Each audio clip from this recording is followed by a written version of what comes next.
بسم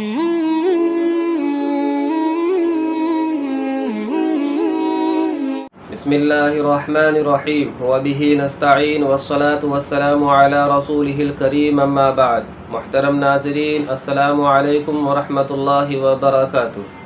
آج قربانی کے متعلق ایک وہم کا ازالہ ہے، یعنی کہ کچھ لوگوں کا اشکال ہے کہ قربانی سے افضل صدقہ کرنا ہے۔ موجودہ حالات کے پیش نظر محتاجوں اور فقیروں کی مدد، قربانی کی قیمت اگر دے دی جائے تو زیادہ مدد اور بہتر ہوگا، تو یہ ان کی دلیل ہے۔ اور دوسری ایک بات اور ہے کہ جانور کو کثیر تعداد میں جو قتل کیا جاتا ہے، ذبح کیا جاتا ہے، اس سے جانوروں کی نسل کشی ہو سکتی ہے، یعنی جانور ختم ہو سکتے ہیں، یہ ان کا دعویٰ ہے۔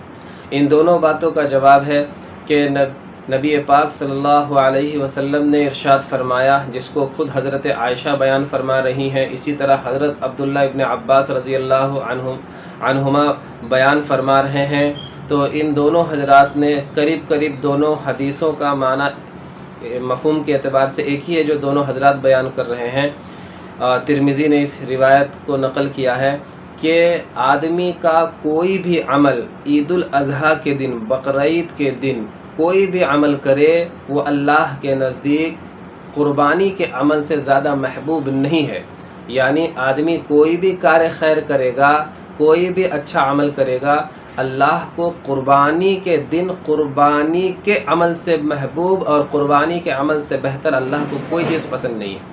تو ان روایتوں سے یہی معلوم ہوتا ہے کہ قربانی کے دن، عید الاضحیٰ کے دن، اللہ تبارک و تعالیٰ کو قربانی کرنے سے زیادہ کوئی بھی عمل محبوب نہیں ہے۔ تو پھر ہم صدقہ کریں یا خیرات کریں یا کچھ بھی کریں، ہاں اللہ تبارک و تعالیٰ نے ہمارے لیے پورے سال رکھے ہیں۔ اللہ تبارک و تعالیٰ نے ہمارے لیے پورا سال رکھا ہے، ہم صدقات کرتے رہیں، خیرات کرتے رہیں۔ اللہ نے زکوٰۃ بھی اسی لیے رکھا ہے تاکہ ہم غریبوں اور محتاجوں کی مدد کریں۔ ہمیں کہاں روکا گیا ہے کہ آپ غریبوں اور محتاجوں کی مدد نہ کریں، بلکہ قربانی کے دن چھوڑ کر ہم پورے سال غریبوں اور محتاجوں کی مدد کرتے رہیں، بلکہ کرنا چاہیے۔ اللہ تبارک و تعالیٰ نے جو احکامات نازل فرمائے ہیں، صدقات نافلہ ہیں، زکوٰۃ ہیں، عشر ہے، خراج ہے، یہ تمام چیزیں اسی لیے تو ہیں کہ غریبوں کی مدد ہو سکے، اور زیادہ سے زیادہ صدقہ دینے کی ترغیب بھی احادیث میں آئے ہیں۔ لیکن یاد رکھیں، قربانی کے دن ہی کو کیوں صدقہ کا دن بنایا جائے؟ یاد رکھیں کہ یہ ایک ایسا عمل ہے جس کی وجہ سے ایک حکم، اللہ کے حکم کو تبدیل کیا جا رہا ہے۔ ان چیزوں کو سمجھنا چاہیے۔ علماء کرام نے فرمایا اور انہوں نے اپنی تحقیق سے بتایا کہ جمہور ائمہ، یعنی کہ صرف امام ابو حنیفہ ہی نہیں، امام ابو حنیفہ کے نزدیک قربانی واجب ہے، اور بقیہ ائمہ کے نزدیک قربانی سنت مؤکدہ ہے، یعنی قریب واجب کے ہیں۔ تو ان چاروں ائمہ، ان چاروں مسالک والوں کا یہی مسئلہ ہے کہ قربانی کے دن قربانی سے افضل کوئی عمل نہیں ہے، لہذا قربانی کے دن قربانی ہی کرنا چاہیے، کوئی دوسرا عمل اللہ کے نزدیک محبوب نہیں ہے۔ رہ گئی بات کہ صدقہ کریں، خیرات کریں، تو قربانی کے دن کے علاوہ پورے سال صدقہ کریں، خیرات کریں، مدد کریں، اور کرنا چاہیے، اللہ کا حکم بھی ہے اور نبی پاک صلی اللہ علیہ وسلم کا یہی طریقہ بھی ہے۔ دوسرے نمبر کی بات یہ ہے کہ اگر کثیر تعداد میں جانوروں کو قتل کیا جائے، ذبح کیا جائے، تو نسل کشی کا اندیشہ ہے۔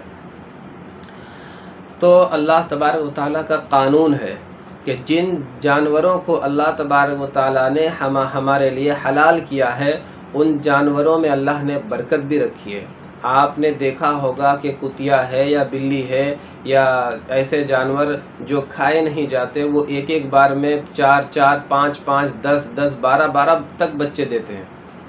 لیکن آپ نے کبھی نہیں دیکھا ہوگا کہ ٹرکوں میں بھر کر کتے لے جائے جا رہے ہوں، یا پھر کتوں کا ایک بہت سارا ریوڑ ہو جسے چرواہا لے کر کے جا رہا ہو۔ آپ نے کبھی نہیں دیکھا ہو کہ استبل کی طرح ایک دم باندھ کر کے بہت سارے کتوں کو رکھا گیا ہو۔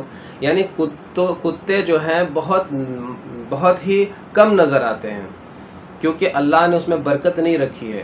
بچے تو 10 12 پیدا کرتے ہیں، لیکن اللہ نے اس میں برکت نہیں رکھی، اور اس کے برخلاف بکری ہے، گائے ہے، بیل ہے، بھینس ہے، اونٹ ہے، ان جانوروں کو آپ دیکھیں تو یہ ایک یا زیادہ سے زیادہ 2 بکریاں، 1 سے 2، اس سے زیادہ یہ بچے نہیں دیتے۔ اس کے باوجود یہ اور پھر کثیر تعداد میں یہ کھائے بھی جاتے ہیں، قربانی میں ذبح کیے جاتے ہیں، اس کے علاوہ عام دنوں میں بھی ان کا گوشت کھایا جاتا ہے۔ ان تمام چیزوں کے باوجود آپ دیکھیں گے کہ ان کی تعداد میں کوئی کمی نہیں نظر آتی۔ یہ اللہ کا قانون ہے، اسے ہم اور آپ نہیں بدل سکتے۔ ہم جتنا بھی ذبح کریں گے، اللہ کا یہ قانون ہے، اللہ نے اسے کھانے کے لیے پیدا کیا ہے، تو اس میں کمی نہیں آ سکتی۔ تو یہ سوال کرنا اور یہ سوال اٹھانا کہ یہ نسل کشی ہے، یہ بیجا سوال ہے، یہ اللہ کی قدرت پر انگلی اٹھانا ہے۔ تو لہٰذا ایسے بے تکے سوالوں سے پرہیز کرنا چاہیے۔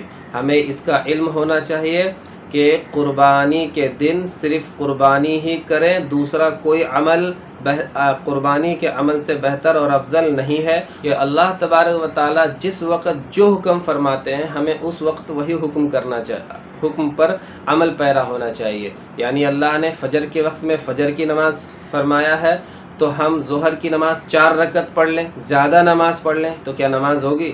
نماز نہیں ہوگی۔ اسی طرح اللہ نے کہا ہے کہ فجر کے وقت میں 2 رکعت پڑھیں، اور تہجد ہم اتنی لمبی کریں، رات نیت باندھیں اور فجر کا وقت نکال لیں، تو کیا یہ جائز کام ہے؟ بالکل جائز نہیں ہے۔ تہجد پڑھنا ایک اچھا عمل ہے، لیکن اس کو اپنے وقت پر۔ ظہر کی نماز کا پڑھنا یہ فرض ہے، لیکن اس کو اپنے وقت پر، اور فجر کو پڑھنا اس کو اپنے وقت پر، یہی حکم ہے۔ لہٰذا قربانی کے وقت میں قربانی ہی کرنی چاہیے، یہ اللہ کا حکم اور نبی پاک صلی اللہ علیہ وسلم کا طریقہ اور سنت ابراہیمی ہے۔ لہذا قربانی کے وقت میں صرف قربانی کریں گے، قربانی کے علاوہ دوسرا کوئی عمل افضل نہیں ہے۔ ہاں، نفلی اگر قربانی کرنا ہے، اور نفلی قربانی کے بجائے آپ اگر صدقہ دیں، اس میں غریبوں کو زیادہ فائدہ ہو تو کر سکتے ہیں۔ واجب قربانی میں آپ صدقہ نہیں کر سکتے، اس کو قربانی کریں گے، اور قربانی کا گوشت بھلے صدقہ کر سکتے ہیں۔ ایسے سوالات ناقص علم کی بنیاد پر ہوتے ہیں۔ یاد رکھیں، قربانی کے پیچھے حکمت الہی پوشیدہ ہیں، بہت ساری حکمتیں ہیں جو اللہ تبارک و تعالیٰ نے اس میں پوشیدہ رکھی ہیں۔ ان میں سے ایک یہ ہے کہ محبوب ترین چیز کو اپنے ہاتھ سے قربانی کرنا، یعنی قربانی کا سنت طریقہ تو یہی ہے کہ قربانی کے جانور کو اپنے ہاتھ سے ذبح کرے، اور قربانی کے جانور کو خود پالے اور اپنے گھر میں اسے پال پوس کر بڑا کرے۔ تو ایسی صورت میں جب قربانی کے جانور کو خود سے پوسے، پالے اور بڑا کرے، اور اس سے ایک لگاؤ اور محبت پیدا ہو جاتی ہے، انسیت پیدا ہو جاتی ہے، اور اس کے بعد جب اسے ذبح کرتا ہے تو گویا اپنی محبوب ترین چیز اللہ کے لیے قربانی کرنا لازم آتا ہے۔ جیسا کہ قرآن میں ہے، لن تنالوا البر حتى تنفقوا مما تحبون۔ لن تنالوا البر، تم نیکی، ہرگز نیکی کو نہیں پا سکتے، نیکی نہیں پہنچ سکتی۔ لن تنالوا البر حتى تنفقوا، یہاں تک کہ تم خرچ کرو، مما تحبون، ان چیزوں کو جو تمہیں پسند ہو۔ تو تمہیں یہ اللہ کا فرمان ہے کہ اپنی پسندیدہ چیزوں کو تم خرچ کرو، اپنے پسندیدہ چیزوں کی قربانی دو۔ تو یہ اسی وقت صادق آئے گا جب جانور خود سے پوسے، پالے اور اس سے محبت، انسیت پیدا ہو جائے، اور پھر اسے اپنے ہاتھ سے اللہ کے لیے قربانی کرے۔ تو یہ حکمتیں ہیں۔ اور اس سے پہلی ویڈیو میں ہم نے آپ کے سامنے عرض کیا تھا کہ اللہ کا ارشاد ہے، لن ینال اللہ لحومها ولا دماؤها ولکن ینالہ التقوی منکم، کہ اللہ کو نہ گوشت پہنچتا ہے نہ خون، بلکہ اللہ کو تو تقوی پہنچتا ہے۔ اللہ تو ہمارے دلوں کو دیکھتا ہے۔ تو متقی، تقوی، یہ اللہ کا مقصد ہے، تقوی پیدا ہو جائے، متقی ہم بن جائے، اخلاص پیدا ہو جائے۔ تو یہ ساری حکمتیں ہیں۔ اسی طرح حضرت مولانا الیاس گمن صاحب نے ایک اور حکمت بیان کی ہے، اللہ انہیں جزائے خیر دے، کہ ہم پر نماز فرض ہے، روزہ فرض ہے، حج فرض ہے، زکوٰۃ فرض ہے، اس طرح بہت سارے ارکان ہیں جو ہم پر فرض اور واجب ہیں۔ تو ان تمام ارکان کے ساتھ ساتھ ایک اور چیز ہے جہاد، جب ضرورت پڑے تو جہاد بھی فرض ہے۔ تو ان مسلمان جہاد کب کر سکے گا؟ جب وہ اپنے ہاتھوں سے نہ جانور قربان کرے، کبھی خون نہ بہائے، اور جب ضرورت پڑے اعلاء کلمت اللہ کے لیے تلوار اٹھانے کی، تو جب اس نے کبھی خون دیکھا نہیں، کبھی خون بہایا نہیں، تو ایسے موقع پر پیٹ پھیر کر بھاگے گا۔ لہٰذا اس وقت کی تیاری کے لیے جب جانور کو خود اپنے ہاتھوں سے ذبح کرے گا تو کفار تو کل انعام ہے۔ اللہ نے فرمایا اولئک کل انعام، کہ یہ لوگ جانوروں کی طرح ہے۔ جب جانور کو ہم ذبح کریں گے اور ہمیں پریکٹس ہوگا تو وہ بھی جانوروں کی طرح ہے، اعلاء کلمت اللہ کے لیے ہم انہیں بھی ذبح کر سکتے ہیں۔ تو یہ پریکٹس یہاں ہو رہی ہے اور ہم ان سے دور ہیں۔ اللہ تبارک و تعالی ہمیں عمل کرنے کی توفیق عطا فرمائے، آمین یا رب العالمین۔